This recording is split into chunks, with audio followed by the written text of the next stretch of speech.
happy Sunday. We are starting off the day my favorite way. We're gonna go for about a 10 or 12K run along the river. I'm rocking all pink today in my pink Lululemon set.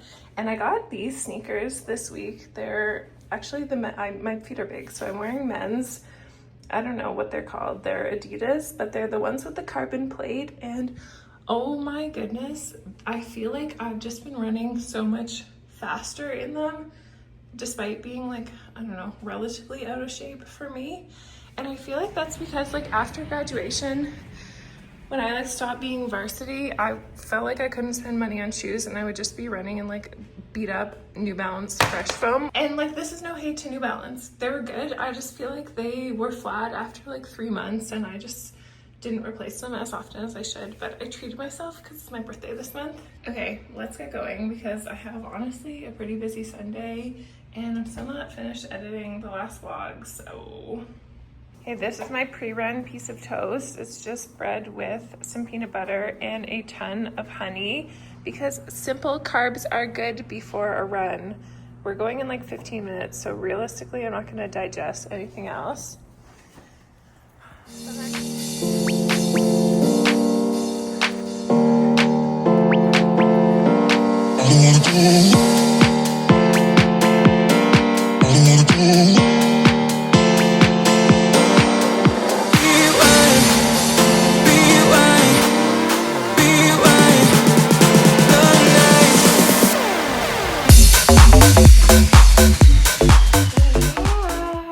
And there is honestly no better feeling than a Sunday long run. Oh my goodness, what a sense of accomplishment, and it's not even noon yet. Overall, good long run, happy with my pace. My heart rate is kind of on the higher end of what it should be for an easy long run. So I'm kind of happy with that because sometimes I just get carried away and I go too fast, but pace is pretty in check except for I think like the 4th or 5th K. I dropped a 420 kilometer, which is, I would say, if I'm being honest, not an easy pace for me. But I passed a guy, and then when I did a shoulder check, like when I went to pass another person, he was right there. He was on my tail. I did not drop him, and that just ignited something in me. And that's bad, people. That kilometer purely fueled by ego. And that's why I was always injured as an athlete. Anyway, I'm gonna shower and freshen up and get on with my day. I bet you didn't even recognize me. As always, feeling like a completely different person after the shower and feeling excessively cute for a Sunday. Why am I so dressed up? No reason. There's just realistically no other time I could wear this outfit. I even have my fake Amazon blue light glasses. I feel like this makes me want to change careers to being a librarian. I bought this dress yesterday. We went to this adorable consignment store called Danielle's on 17th Avenue. And I feel like I have always wanted the perfect like sweater dress with a collared shirt underneath. It's just one piece, like there's not actually a shirt underneath. That's just how the dress was made. It's by the brand Cinque Sept. I'm sorry, I'm gonna butcher that with my Franglish accent. It was actually kind of pricey for a secondhand item, but I think they're normally like $300 or $400 and I paid $86 for it. I paired it with black tights and then my black flats are at work, but I have these cute little kitten heels that were also thrifted and I feel like they'd be kind of perfect with it, although they're a little bit dressier. Okay, it is 1 p.m. already. I'm gonna make a big lunch and then I have some work to do. I have to send off a meal plan that I got some edits back and I have to do some admin work, like just sending out my Zoom links. Billing, which might be actually interesting to talk about. I'm not sure how much of that I'll share, but I have that to do. And then last week I did a photo shoot for a bunch of muffins. I still need to edit those photos, write the article, like finalize the recipe, send it all off. That's like the biggest thing I have to do today because the deadline is literally tomorrow. Okay, also updates from last week. We had like none of this furniture here. We got this Crate and Barrel rug off of Facebook Marketplace this week. You can't tell the color at all, but it's like almost like a tealy blue. This table is like a Herman Miller knockoff from Amazon. And then this credenza is Wayfair, and Joel put that together this week. That TV though, we thrifted. We got this for $47 at a thrift store, and it works very well. That's the furniture update. And then we haven't hung any of our art up yet, so I might do that at some point today, just put some pieces on the walls. Although it always intimidates me because what if I made the wrong decision, you know? I am feeling excessively lazy right now, so I think I'm gonna just gonna do a yogurt bowl with fruit so I can get on with my day.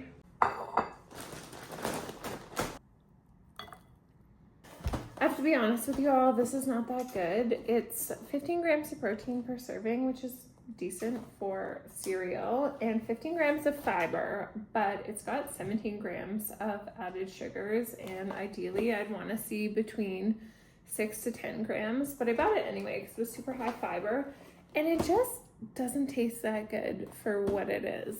You know what I mean? Just kind of use it up. Oh.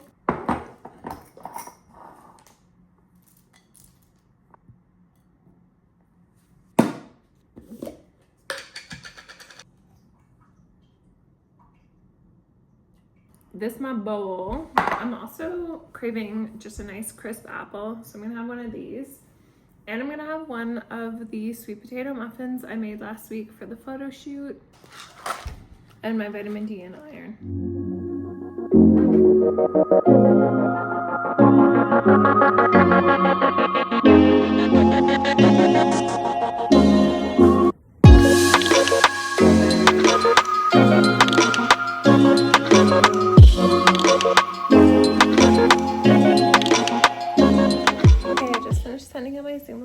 And now I want to just do my billing, get that out of the way, and hopefully by then Joel will be out of the shower, and there's like a nice steady work area on the 3rd floor of our apartment, so I think we're just gonna go down there, just like get out of the apartment, and I'll work on my article and see how long that takes. I don't think I'm gonna film my billing or talk too much about that now, but let me know if you would like to see like financial dietitian content, like how much I make from private practice, billing hours, things like that. I'd really like to start doing like financial review videos, so if that's something you're interested in from like specifically a dietitian perspective, let me know. Okay, change of plans. We're gonna go to a little cafe to do some work because I want a tea.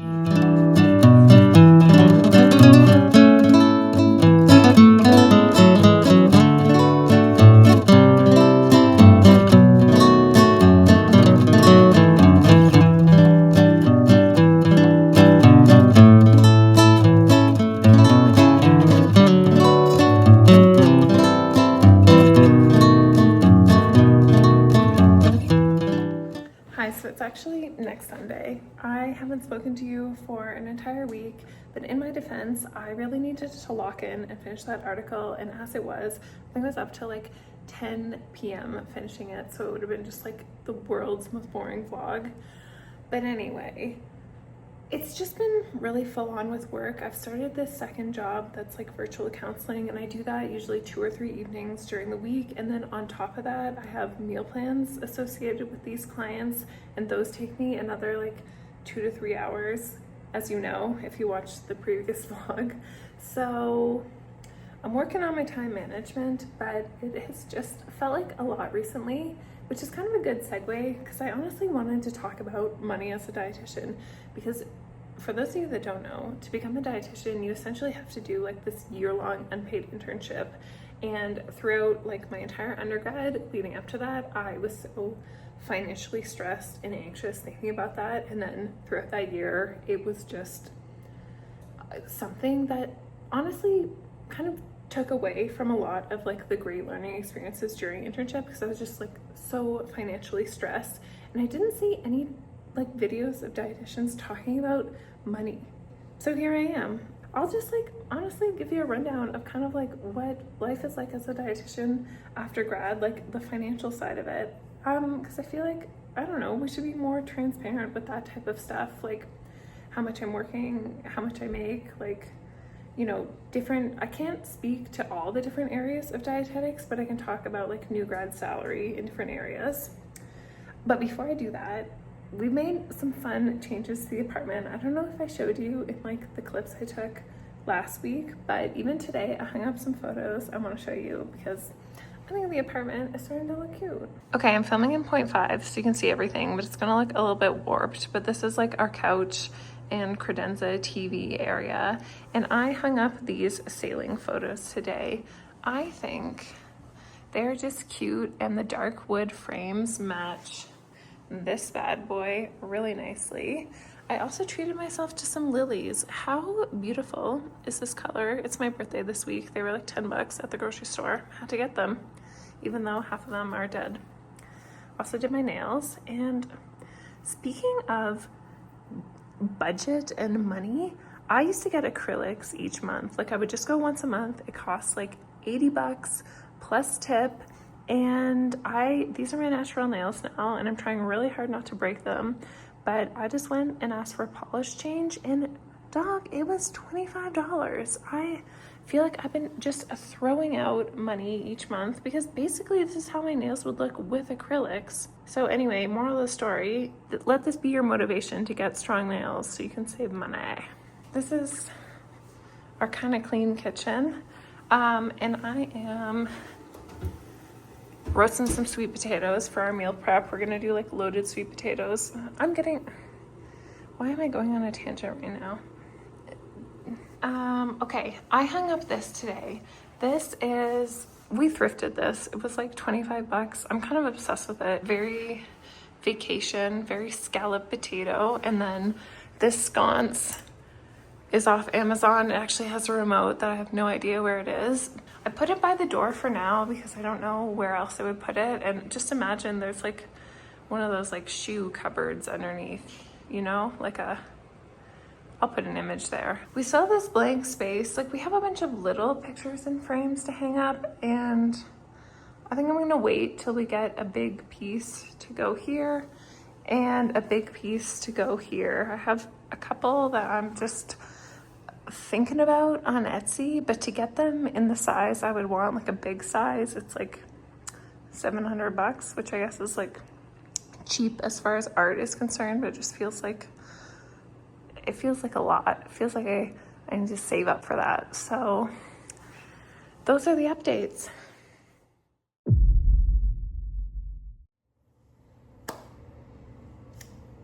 Let me get my glasses.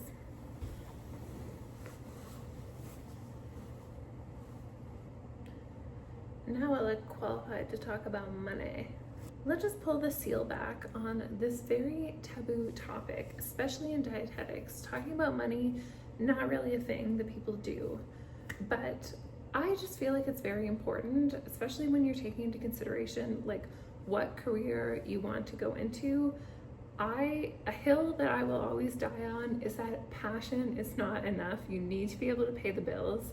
And so the more information that there is online, the more transparency, I guess, about people talking about like earnings at different stages in their career, the better it is for people who are making really important decisions at a young age. Like education is a massive investment in time and money, and it's largely considered beneficial. And I mean, I have 3 degrees. I have 2 undergrads and a master's, so like I'm not knocking education. I just wish that someone had like taken me by the shoulders and shaken me and been like, this is what your financial reality is gonna look like. To give you some context on myself, I did not grow up rich by any means. Like we never went hungry. I think my mom did an incredible job of like providing us relatively healthy food on a lower budget. And we were involved in like a ton of extracurricular activities, but literally everything we owned was secondhand. I am like grateful for the job that she did. However, I did not grow up with a sense of how to manage money. So when I got my first summer job at like 16, as soon as I made any money, I blew it all on like new clothes, makeup, just basic teenage girl stuff. Fast forward to university, I received OSAP, or Ontario Student Loan, to cover like a large portion of my tuition and some of my living expenses. I received a little bit of money from my parents, but it was not enough to cover anything past first year. So I always had to have a part-time job to just keep a roof over my head, keep food in the fridge.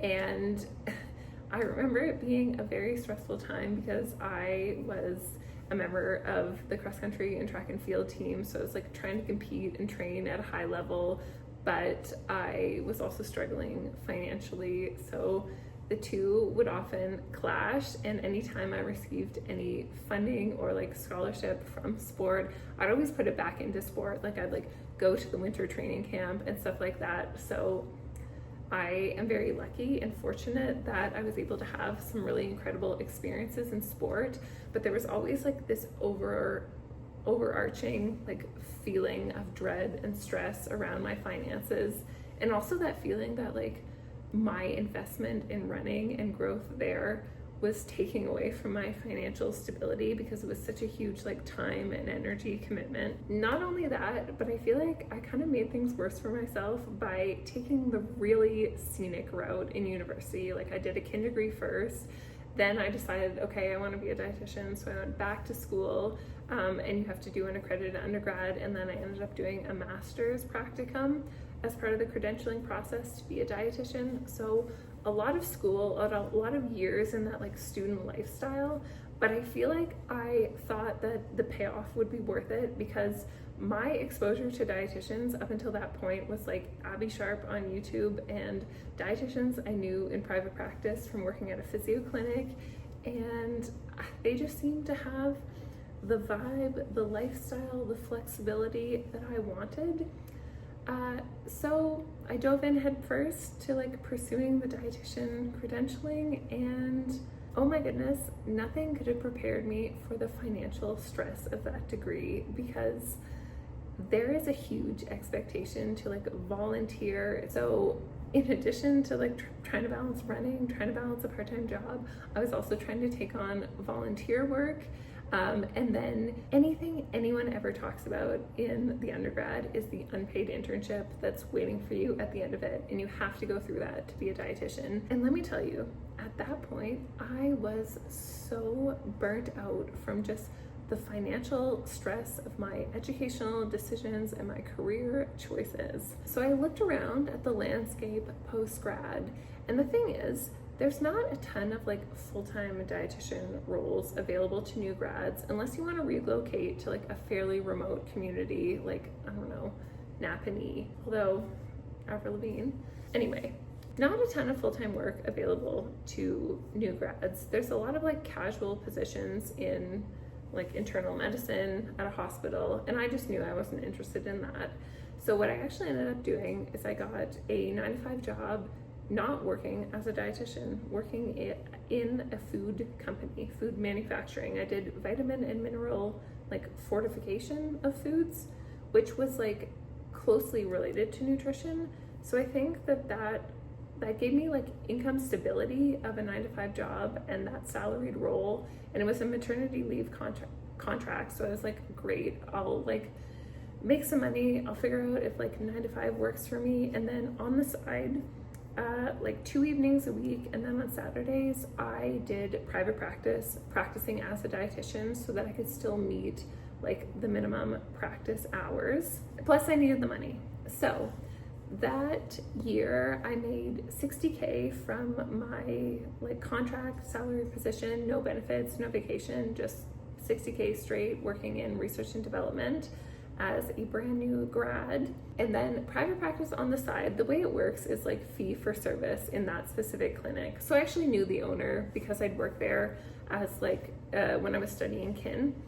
So I think that is how I was able to like get my foot in the door there, because I had that prior relationship, and she just hired me as a brand new grad working in private practice. How it worked at that clinic was a fee split. So it was a 70-30, so I got 70% of the fee for service and the clinic kept 30%. So for example, if I was doing an initial assessment, they're an hour long, I believe they were $180, I think, or maybe they were $150. I took home 70% of that. And then follow-ups were half an hour, and I think they were $80, so I took home around like $60 some from my follow-up sessions. Now what I got for that 30% going to the clinic, they gave me an EMR, so like a charting platform that was also a scheduling platform. They did all the marketing of the services, like they would generate leads, they had Google ads, like I had a constant influx of patients, and I think if I really wanted to fill my schedule to the max, I would have had to go out and do some marketing on my own, but I was kind of happy with the like caseload there while working a 9 to 5. What else? Like pretty standard stuff. Like I did virtual counseling, but they like had a room in the clinic if I wanted to use it. And the only thing I had to pay for was like my Zoom membership. I've interviewed at other places where the split is like 60-40, and honestly I feel like they offered the exact same stuff at the 70-30 split. The other thing with private practice and fee for service, it's like very variable. So like around the fall, around New Year's, really busy. Summers, not so busy. Like there's certainly down periods, but on average I feel like on the good months I would be around like 1,200 and to like 800 to 1,200 was a typical like income from the private practice. So that was kind of like my first year up until September 2024 when my contract ended and I actually decided to move provinces. So I was living in the GTA. I decided to move to Alberta with my now fiance, and it was easy enough to like transfer my license over. It took like maybe a day to get approved like as a dietitian in Alberta. We love that. And I ended up getting a job at a private practice clinic here, but the fee was not, it wasn't fee for service. It was like a hourly or salary rate. Like I started off hourly at 0.6 full-time hours, and then I moved up to 0.8 full-time hours, and that was about $40 an hour was my starting. So you can do the math on what that is salary wise, but I think compared to the contract, especially now because I get vacation and benefits, it's a lot better of a deal. And I started to realize like, okay, actually like using my professional title is going to get me higher income. But still at 0.8 hours, I felt like after like almost a year of doing that, honestly, that I wasn't really meeting my financial goals. So I decided to do virtual counseling on the side again through a different clinic. So one that like I could offer counseling in Alberta, and that is also fee for service, but it's not a fee split, it's an hourly. And for that, I make about $45 an hour, so slightly higher than my like salary, but you can only bill a certain amount of hours for an initial assessment. So you can bill for like an hour and then some amount for admin. You can bill like a certain amount for meal planning. So you do end up doing a little bit of work outside of like your hourly wage or outside of what you can bill for. So that's something to keep in mind too. But I feel like whether you're doing the 70-30 split or the hourly like billing for the certain hours worked, it works out to be like roughly the same. Anyway, that is basically the breakdown. I have only been working there since August, so I can't give you like rough averages of earnings, but I'm enjoying it a lot. I like the variety. It's like quite different from my clinic job. It's different from the previous job, and I feel like it was good for me to take that break and just focus on one thing for a while. But then once I got my feet under me, I was like, okay, I'm ready to like push myself a little bit more. And so I've taken on this additional role. I can speak to like different experiences in private practice. If you're curious, like leave a comment below. If you're a nutrition student or just like member of the public, I'm happy to like dive more into different experiences and kind of like compare and contrast what I prefer.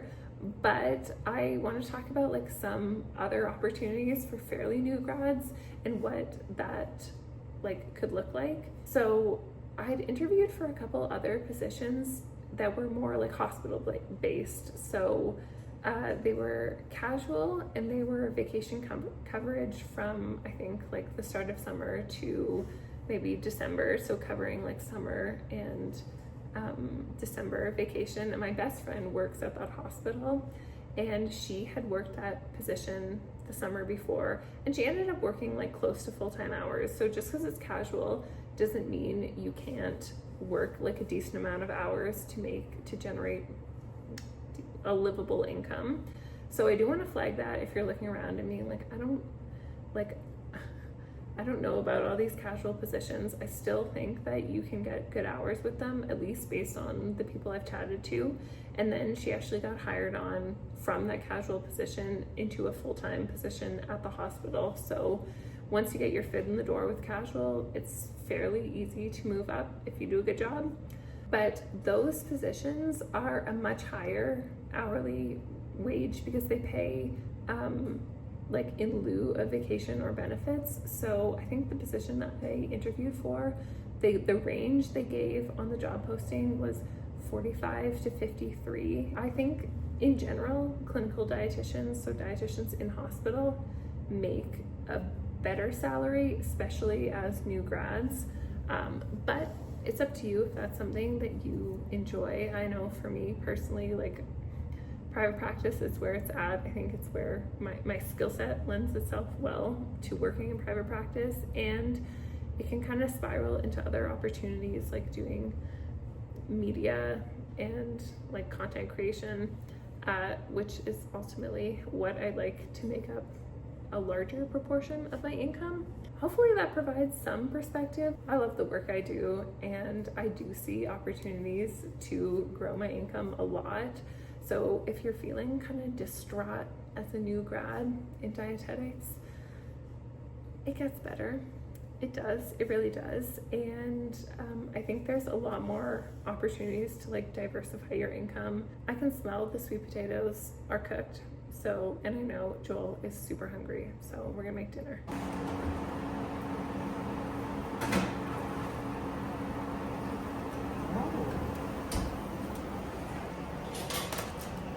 Okay. Yeah, for sure. Here's the final product. Got some sour cream. Oh my goodness, some sour cream.